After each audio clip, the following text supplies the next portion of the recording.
Episode 88. Nyonya Ariana kemana tuan? Pertanyaan Laura membuat Marple berhenti mengunyah makanan dalam mulutnya. Pria tampan itu menghela napas merasa malas jika harus membahas tentang Ariana. Memang sekarang keadaan wanita itu sedang tidak baik-baik saja, tapi Marple sudah tidak lagi peduli. Marple juga malas jika harus datang langsung ke rumah sakit untuk melihat keadaan wanita itu. Aku nggak mau bahas tentang dia, jawab Marple malas. Laura menatap Marvel kemudian mengangguk pelan. Laura mengerti dengan apa yang dirasakan oleh Marvel. Dihianati oleh orang yang sangat dicintai mungkin memang sangat menyakitkan. Maaf, lirih Laura. Laura tidak bermaksud menggali luka Marvel. Laura hanya penasaran dengan keberadaan Ariana yang memang belum kelihatan sejak siang tadi. Tidak apa-apa, lain kali kita bahas. Yang penting saja ya, senyum Marvel. Laura tersenyum tipis, ingatannya tentang berita tadi siang langsung menguasai pikiran Laura. Dan Laura yakin Marvel belum mengetahuinya. Tuan, panggil Laura.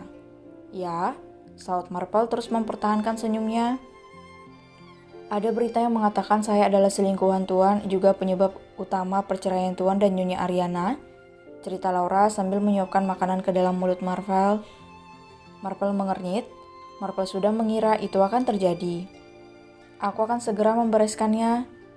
Laura tersenyum kemudian menggelengkan kepalanya.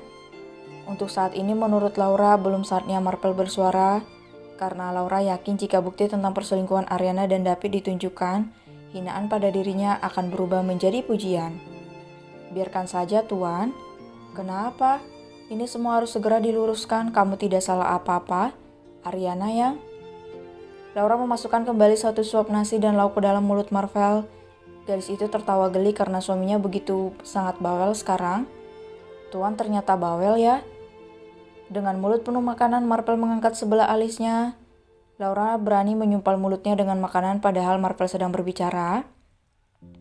Tuan, saya sangat percaya Tuan menyayangi setiap hambanya yang baik. Mungkin saya nggak baik banget. Mungkin juga saya memang ada salah. Tapi Tuan tidak akan menyembunyikan kebenaran pada setiap makhluknya. Senyum Laura menatap Marple. Marple menghela napas sambil mengunyah makanan dalam mulutnya.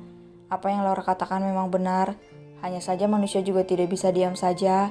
Manusia harus berusaha menyelesaikan masalahnya. Tuan, beresin aja dulu masalah Tuan sama Nyonya Ariana.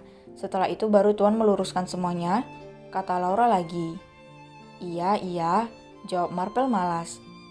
Laura tersenyum, entah dari mana datangnya keberaniannya menasihati Marple. Tapi Laura merasa sangat nyaman sekarang bersama pria itu. Deringan ponsel Marple yang berada di atas meja membuat Laura menoleh. Gadis itu segera meraih ponsel hitam milik suaminya untuk menilik siapa yang menelpon suaminya malam-malam. Siapa, Ra? Tanya Marple penasaran. Papa, jawab Laura pelan. Mendadak Laura merasa khawatir. Laura takut papa mertuanya juga salah paham pada dirinya. Marple berdecak pelan. Teddy pasti akan mengatakan sesuatu tentang perceraian dengan Ariana. Marple memang tidak merundingkannya terlebih dahulu pada kedua orang tuanya tentang perceraian dengan Ariana. Semua itu karena Marvel tidak mau membuat kedua orang tuanya berdebat, mengingat Lina yang memang sudah tidak nyaman dengan Ariana. Gak usah diangkat, kata Marvel. Laura menatap Marvel tidak percaya. Kenapa? Tanyanya tidak percaya. Aku gak mau banyak omong, jawab Marvel singkat. Mendengar nada bicara Marvel yang sepertinya sangat malas, Laura pun akhirnya mengangguk. Laura tidak ingin merusak mood Marvel dan memilih menuruti apa yang dikatakan suaminya. Baik Tuan, angguk Laura. Laura kembali mengangkat tangannya menyodorkan sesendok makanan di depan mulut Marvel. Aku malas, kata Marvel. Laura mengernyit. Kenapa? Kan saya nggak ngangkat teleponnya. Marvel menoleh kepalanya ke kanan dan ke kiri memastikan tidak ada siapapun yang melihatnya. Setelah yakin mereka hanya berdua, di meja makan Marvel pun menyentuh pipi terusnya sendiri dan menunjukkan pada Laura, memberi kode pada gadis itu agar memberikan sebuah kecupan di pipinya. Laura yang melihatnya hanya mengernyit saja, tidak mengerti dengan apa yang dimaksud oleh Marvel. Cium aku. Kedua mata Laura membulat mendengar permintaan Marvel. Bagaimana mungkin Laura berani mencium Marvel apalagi di meja makan yang pasti bisa dilihat oleh asisten rumah tangga yang bekerja di situ? Apaan sih Tuan, jangan aneh-aneh deh, kata Laura dengan bibir mengerucut. Aneh di mananya? Kan aku minta cium sama kamu istri aku, gak ada yang aneh dong. Ya iya sih, tapi kan ini di meja makan. Malulah kalau dilihat Bibi sama yang lainnya, balas Laura malu-malu. Marpel mengangguk-anggukkan kepalanya mengerti, senyumnya mengembang menghiasi bibir tipisnya. Jadi kalau di kamar boleh dong, katanya penuh harap. Laura mengerjapkan kedua matanya beberapa kali.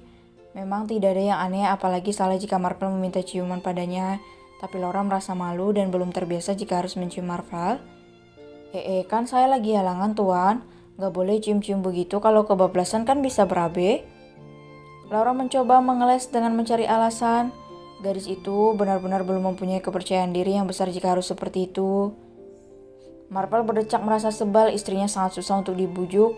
Ya sudah kalau begitu aku nanti aku cari Ariana saja, aku mau minta cium sama dia, aku mau tidur sama dia. Masih istri aku ini, katanya kesal. Laura yang mendengar itu juga tidak kalah kesal, gadis itu kemudian bangkit dari duduknya dan mendekat pada Marpel. Tuan bilang apa? Tanyanya dengan wajah tidak bersahabat. Aku mau cari Ariana, mau minta dicium sama dia, jelas. Dada Laura langsung kembang kempis mendengarnya. Marpel sampai mengulangi ucapannya dan Laura merasa sangat tidak suka itu. Laura meraih pundak Marpel kemudian menariknya agar menghadap padanya yang berdiri di samping kursi yang diduduki Marpel. Tatapan mereka bertemu dan perlahan Laura melingkarkan kedua tangannya di bahu Marpel. Marpel yang tiba-tiba dipeluk oleh Laura hanya diam saja. Dalam hati pria itu bersorak senang karena ternyata ucapannya bisa memancing Laura.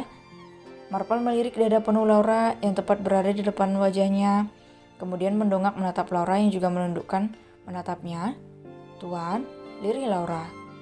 Cium aku, pinta Marpel dengan suara sangat lirih bahkan hampir seperti berbisik. Laura menatap wajah tampan Marpel. Dan seperti terhipnotis perlahan Laura mendekatkan wajahnya pada wajah Marpel hingga akhirnya bibirnya mendarat dengan sempurna di bibir Marpel. Cekrek. Tanpa mereka sadari Myrna melihatnya. Tidak mau kehilangan momen romantis antara Marpel dan Laura, Myrna pun segera memotretnya menggunakan ponselnya memang belum lama ini baru diservis. Ya Tuhan, mereka berdua memang sangat cocok. Senyum Myrna ikut bahagia melihat pasangan suami itu tampak mesra di meja makan. Mbak Myrna, kamu lagi?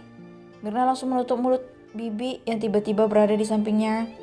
Tidak mau kemesraan Marpel dan Laura terganggu, Myrna pun segera mengajak Bibi berlari dari tempat persembunyiannya. Bisa gawat kalau Bibi lihat, nanti minta kawin lagi dia, gumam Myrna.